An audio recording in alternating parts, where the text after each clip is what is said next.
जब रिजल्ट मिला तो वैसे ही बहुत ज्यादा खुशी होती है, तो और ज्यादा वो मोटिवेशन मिल जाता है नेक्स्ट क्लास करने के लिए। बच्चे का पढ़ाई में कंसंट्रेशन बढ़ता है। और ऑफलाइन क्लासेस से मुझे लगता है ज्यादा बेटर है ऑनलाइन क्लासेस। जब आपने ये क्लासेस को किया तो जैसा भी अनुभव है, आपका एक्सपीरियंस आप मुझे बता सकते हैं? सर, अच्छा एक्सपीरियंस रहा है।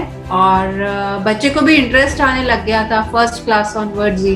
वो शायद एक्सरसाइजेस इतनी इंटरेस्टिंग थी कि उसको मतलब बोरिंग नहीं फील हुआ। उसने वो एक्सरसाइज आराम से कर ली। और जब रिजल्ट मिला तो वैसे ही बहुत ज्यादा खुशी होती है, तो और ज्यादा वो मोटिवेशन मिल जाता है नेक्स्ट क्लास करने के लिए। तो अभी तो 2 क्लासेस हुई हैं, बट दोनों क्लासेस में मतलब अच्छा रिजल्ट रहा सर। 2 क्लास के हिसाब से आपने कभी इतना सोचा नहीं होगा, बिलीव नहीं हुआ होगा आपको कितना अच्छा रिजल्ट मिल सकता है, क्योंकि मैंने एक्सपेक्ट नहीं किया था सर कि ब्रेन मतलब ऐसे एक्टिवेट भी हो सकता है। वही, और वो भी हम लोग ऑफलाइन क्लासेस नहीं कर रहे, मतलब बच्ची अपने घर पे है और बच्ची घर पे ही खुद से सारा कुछ ऑनलाइन चल रहा है आपका, और उस घर पे रह के बच्ची क्लासेस कर रही है। तो एक और चीज मैं पूछना चाहूंगा, जैसे कि बहुत सारे पेरेंट्स का ये थोड़ा सा डर होता है उनके मन में कि अगर ऑफलाइन क्लास करेंगे तो बहुत बेस्ट होगा, या फिर ऑनलाइन क्लास करेंगे तो वो इतना ठीक नहीं होगा, बच्चे घर में कैसे करेंगे। तो इसके बारे में आप क्या कहना चाहते हो? सर, मुझे लगता है कि ऑनलाइन ज्यादा बेनिफिशियल है, क्योंकि ऑनलाइन में बच्चा अकेला है और हम उस पर ध्यान रख पा रहे हैं। ऑफलाइन में तो फिर भी एक साथ 10 बच्चे होंगे, थोड़ा बहुत डिस्टर्बेंस होता रहेगा। ऑनलाइन में कोई डिस्टर्बेंस नहीं है। बिल्कुल मैम। तो बच्चा ज्यादा अच्छे से कंसंट्रेट कर पाता है। हाँ जी, हाँ जी। तो मुझे लगता है ऑनलाइन ज्यादा बेटर है एज कम्पेयर टू ऑफलाइन। और मैम बच्चा सेफ है, घर में है, कोई प्रॉब्लम नहीं है, आराम से कर सकता है, पेरेंट्स उसको अच्छे से देख रहे हैं। क्लासेस में, ऑफलाइन क्लासेस में तो क्या होता है मैम कि एक साथ में 10 बच्चे भी हैं, कभी 20 बच्चे भी हैं, बैचेस बड़े बड़े भी बन जाते हैं बहुत ज़्यादा, तो प्रॉपर कभी उतना ज़्यादा ध्यान नहीं हो पाता है हर एक बच्चे पे, बहुत सारी प्रॉब्लम्स आती है। इसलिए मैं हमेशा सजेस्ट यही करता हूँ कि अगर ऑनलाइन की फैसिलिटी है और बच्चे को अगर घर पे करने का मौका मिल रहा है तो घर पे ही बच्चा करे, आराम से करे, क्योंकि कोई भी परेशानी नहीं है। थोड़ा सा मैम अपना इंट्रोडक्शन भी मुझे दे दीजिए, आप भी अपना इंट्रोडक्शन दे दीजिए, फिर बच्ची भी अपना थोड़ा सा इंट्रोडक्शन देगी। क्या है, कहाँ से हो आप, क्या है, थोड़ा सा इंट्रोडक्शन। सर, अभी तो हम लोग पुणे में रहते हैं, वैसे राजस्थान से। और मैं एक होम मेकर हूँ, और मेरी बेटी 6th क्लास में है। और सर, वैसे तो आर्मी पर्सनल है हम लोग। बस मुझे ऐसे मैंने फेसबुक में इसके कोर्स के बारे में पढ़ा, और साथ ही साथ मैंने उसमें भी देखा था, कौन सा गेम शो आता था टीवी में, उसमें भी देखा था। तो वो देखकर मुझे लगा कि मुझे कराना चाहिए अपनी बच्ची को। हाँ, अच्छा, तो इसलिए मैंने इसे इसमें डाला जी। जब ये मिड ब्रेन एक्टिवेशन का जब मुझसे भी आपकी बात नहीं हुई थी, उस समय आपके मन में बहुत सारे डाउट रहे होंगे कि कैसे होगा, क्या होगा। और जब फिर मैंने आपको बताया कि इस तरीके से हम लोग क्लासेस डिज़ाइन करेंगे, इस तरीके से पूरा शेड्यूल हम लोग बनाएंगे और इस तरीके से बच्ची घर पे रह के क्लासेस कर सकती है, उस टाइम पे मैम आपको कितना बिलीव था, कितना भरोसा था आपको उस टाइम पे? उस टाइम पे तो सर डाउट ही था। मुझे डाउट था कि ये कर भी पाएगी या नहीं, और वो कितना इफेक्टिव होगा। लेकिन जब फर्स्ट क्लास देखी और फर्स्ट क्लास इसने की, तो भी मुझे थोड़ा सा डर लग रहा था कि पता नहीं कहीं ऐसा ना हो कि इसे इंटरेस्ट ना आए। ये तो बहुत ही डिफिकल्ट लग रहा था शुरू में मुझे। हाँ। लेकिन वो क्लास इस तरीके से की है कि बच्चे को अपने आप इंटरेस्ट आ जाता है, और फिर इसने कर लिया, और फिर रिजल्ट देखा तो बच्चा भी बहुत मोटिवेट हो गया, मुझे भी बहुत अच्छा लगा। तो नेक्स्ट टाइम फिर आसानी से करा दिया। फर्स्ट क्लास में आपको क्या क्या रिजल्ट देखने को मिला बच्ची के अंदर? फर्स्ट क्लास में मैंने एक्चुअली इसको कलर्स ही दिए थे आइडेंटिफाई करने को, 5-6 कलर्स दिए थे, तो इसने 5 कर लिए थे।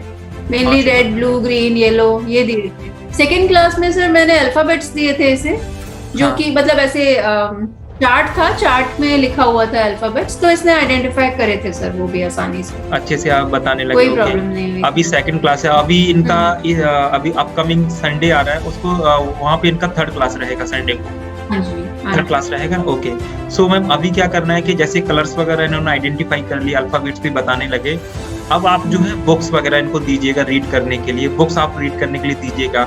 अभी जो कलर्स हैं और जो कार्ड्स हैं आप उनको पैरों से रीड करने के लिए दीजिएगा, बच्ची को खड़ा करके पैरों से रीड करके वो बताएंगी कि कौन सा कलर है, कौन सा अल्फाबेट है, और धीरे धीरे वो बुक्स को स्मेल करके बताने लगेंगे।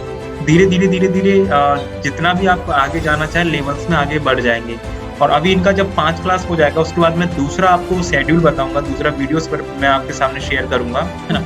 उसके हिसाब से फिर बच्चे को क्लासेस करना है। वो थोड़ा-सा एडवांस हो जाएगा, मतलब अभी तक जो रिज़ल्ट आया उससे एकदम से एक्सट्रीम रिज़ल्ट बच्चे के अंदर उनको देखने को मिलेगा। बेटा आप अपना एक्सपीरियंस बताओ, आपको क्लासेस कैसी लग रही थी? ये तो मम्मी ने बता दिया, आप बताओ। सर क्लासेस अच्छी थी, इंटरेस्टिंग लगी मुझे। और आपको मजा आया क्लास करने में? यस। अच्छा। आप बाकी बच्चों से क्या कहना चाहोगे? अगर बाकी बच्चों को अगर हम कहते हैं क्लास करने के लिए, तो आप उनको क्या कहना चाहोगे? उनको क्लास करना चाहिए या नहीं करना चाहिए? सर उनको क्लास करनी चाहिए, क्योंकि मुझे ये भी देखने को मिला मेरी पढ़ाई में भी थोड़ी कंसंट्रेशन बढ़ी है। अच्छा, पढ़ाई में आपको इम्प्रूवमेंट हुआ आपको? अरे बहुत बढ़िया, बहुत बढ़िया। आप जैसे आप आगे क्लासेस कंप्लीट करोगे तो आप देखोगे कि आपकी मेमोरी बहुत अच्छी हो जाएगी, आपका कंसंट्रेशन बहुत अच्छा हो जाएगा, तो आपका परफॉर्मेंस बहुत जबरदस्त हो जाएगा, चाहे वो एकेडमिकल हो, मेंटली हो, फिजिकल हो, है ना? अपने आप परफॉर्मेंस बढ़ जाएगा। मैम इसमें क्या होता है कि जब हमारा ब्रेन बैलेंस होता है और ब्रेन के अंदर न्यूरॉन्स एक्टिवेट होते हैं, तो उस टाइम पे हमारा ब्रेन ऑटोमेटिक इस तरीके से काम करने लगता है कि जब हम पढ़ाई कर रहे हैं, पढ़ाई के अलावा हम कुछ भी काम करें, तो हमें फोकस करने की अलग से जरूरत नहीं पड़ती। अपने आप फोकस होने लगता है, कंसंट्रेशन अपने आप होने लगता है, और हमें पता ही नहीं चलता कि हमारा बच्चा जो है बाकी बच्चों से कितना ज़्यादा होशियार कैसे हो गया, या उतना ज़्यादा एक्स्ट्रा ऑर्डिनरी कैसे बन गया, हमें खुद ही पता नहीं चलता। अपने आप बच्चों की परफॉर्मेंस बढ़ जाती है। बच्चे खुद कभी-कभी अपने आप पे मतलब ऐसा अचंभा फील करते हैं कि ये कैसे हो गया एकदम से, है ना? तो वो ये बहुत ही एक्सट्रीम है, और है ना, उनको समझना चाहिए कि ऑनलाइन क्लासेस भी हो सकती है। अगर जैसे कि हर जगह ऑफलाइन की फैसिलिटी नहीं है, ऑनलाइन जो है क्लासेस कराएं। ऑनलाइन भी बहुत सेफ है और अच्छे से क्लासेस हो जाती है, क्योंकि क्लासेस इस तरीके से डिजाइन की गई है कि मतलब कोई परेशानी आने वाली है ही नहीं। शुरू में जरूर लगता है, जैसे आपको भी लग रहा होगा कि कैसे क्लासेस होगी, क्या होगा, बच्ची कर पाएगी या नहीं कर पाएगी, लेकिन जिस तरीके से आपको वो पूरा शेड्यूल दिया, तो कोई परेशानी आपको आने वाली नहीं है। अब वो क्लास आपके लिए बहुत ज़्यादा ईजी हो गई होगी, है ना? आप आराम से कर सकते हो, कोई परेशानी है नहीं। और अगर देखा जाए तो उसमें टफ कुछ है ही नहीं, सब कुछ बहुत सिंपल है उसके अंदर, है ना मैम? और एक और चीज़ मैं जानना चाहूँगा, जैसे कि कई बार ऐसा भी होता है कि पेरेंट्स के मन में ये डाउट्स आता है कि अगर हम जैसे कि ऑनलाइन क्लासेस अगर करवाएंगे, तो हो सकता है आपको सपोर्ट मिले या फिर नहीं मिले, या फिर ठीक से मतलब वो बताएंगे भी कि नहीं बताएंगे कि किस तरीके से क्लासेस करना है। तो इसमें आप क्या कहना चाहोगे कि आपके मन में जब कोई डाउट था या क्लासेस आपको समझ में नहीं आ रही थी, तो आपको सपोर्ट मिला या नहीं मिला, तो उसके बारे में आप क्या कहना चाहोगे? हाँ सर, इमीडिएट रिस्पांस मिल जाता था, ऐसा कभी हुआ ही नहीं। मुझे कोई भी डाउट हुआ, अगर मैंने व्हाट्सएप भी मैसेज किया है तो आपका मैसेज वापस आया है उसी टाइम, और अगर उसी टाइम नहीं तो थोड़ी सी देर में, हाफ एन आवर मैक्सिमम। तो ऐसा तो रिस्पांस का तो कोई प्रॉब्लम रही नहीं है। कोई भी डाउट होता है तो आप सॉल्व कर ही देते हैं। हाँ बिल्कुल मैम, क्योंकि वो भी हमारी रिस्पॉन्सिबिलिटी है मैम। अगर आप हमारे पास में नहीं हो, अगर आप हमसे दूर हो, तो तब तो हमारी रिस्पॉन्सिबिलिटी और ज़्यादा बन जाती है कि आपको किसी भी तरीके से आपके प्रॉब्लम का सॉल्यूशन हम कैसे भी करके दें आपको, जिससे आपको कोई परेशानी ना आए। क्योंकि अगर हम यहीं पे और आप भी लोकल में ही हो, तो हम बच्चे को बुला के, आपको बुला के सारे डाउट्स क्लियर कर सकते हैं, ऑफलाइन क्लासेस कर सकते हैं। लेकिन वहाँ पे तो जब आप बहुत दूर हो तो रिस्पॉन्सिबिलिटी बहुत ज़्यादा बन ही जाती है। सो मैम एक मैसेज आप अपनी तरफ से क्या कहना चाहोगे पेरेंट्स को कि ऑनलाइन क्लासेस अच्छे से करा सकते हैं, मिड ब्रेन एक्टिवेशन के रिजल्ट आते हैं, एक क्या मैसेज देना चाहोगे आप? हाँ सर, मैं तो ये कहना चाहूंगी कि मिड ब्रेन एक्टिवेशन बच्चों को जरूर कराना चाहिए। इनफैक्ट हर पेरेंट को अपने बच्चे को कराना चाहिए, क्योंकि सच में उससे मेंटल डेवलपमेंट होती है बच्चे का पढ़ाई में कंसंट्रेशन बढ़ता है। और ऑफलाइन क्लासेस से मुझे लगता है ज़्यादा बेटर है ऑनलाइन क्लासेस, क्योंकि उसमें एक ही बच्चा है और वो आराम से कंसंट्रेट कर सकता है, डिस्टर्ब कम होता है। ज़्यादा बच्चों में शायद डिस्टर्बेंस हो, लेकिन ऑनलाइन क्लासेस के अंदर वो डिस्टर्बेंस नहीं होता है। तो मुझे तो लगता है ऑनलाइन बेटर है। थैंक यू मैम, आपने बहुत अच्छा मैसेज दिया मैम। और भी कुछ अगर आप पूछना चाहते हैं मैम, कुछ तो मुझसे अभी पूछ सकते हैं मैम, क्लास के दौरान कुछ पूछना, जैसे अभी कुछ आपके मन में डाउट हो या कुछ पूछना चाहते हो आप कुछ। बस सर यही पूछना था कि नेक्स्ट क्लास में मैं इसको बुक्स देना शुरू कर दूं ना, बिल्कुल दे दीजिए। हाँ, अगर मैम देखिए स्टेप्स क्या होते हैं कि फर्स्ट क्लास में इन्होंने कलर्स पहचानना स्टार्ट किए, सेकंड क्लास में इन्होंने अल्फाबेट्स वगैरह पहचानना स्टार्ट किए, तो जब थर्ड इनका क्लास होगा तो थर्ड क्लास में आप सबसे पहले इनको कलर्स दीजिए, उसका फिर अल्फाबेट्स दीजिए, है ना, जो कार्ड्स वगैरह हैं, फिर आप इनको बुक्स वगैरह रीड कराना स्टार्ट करिए।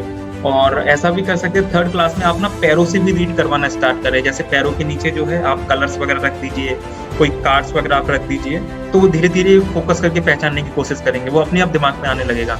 लेकिन हाँ, इस बीच में ध्यान ये रखना है कि बिल्कुल भी ये जो है बच्चे बिल्कुल अंदाजा ना लगाएं, चीटिंग नहीं करना है ना, चीटिंग नहीं करना है ना अंदाजा लगाना है। जब क्लियरली आपको समझ में आ जाए तो ही बताना है, और समझ में अगर नहीं आता तो आप ना बताओ, आप फोकस करने की कोशिश आप करें, और फिर धीरे धीरे अपने आप रिजल्ट आते ही जाएगा और धीरे धीरे डेवलपमेंट होते जाएंगे। थर्ड और फोर्थ क्लास आपकी, फिफ्थ क्लास, ये 3 क्लास और बिल्कुल सेम रहेगी क्लास आपकी।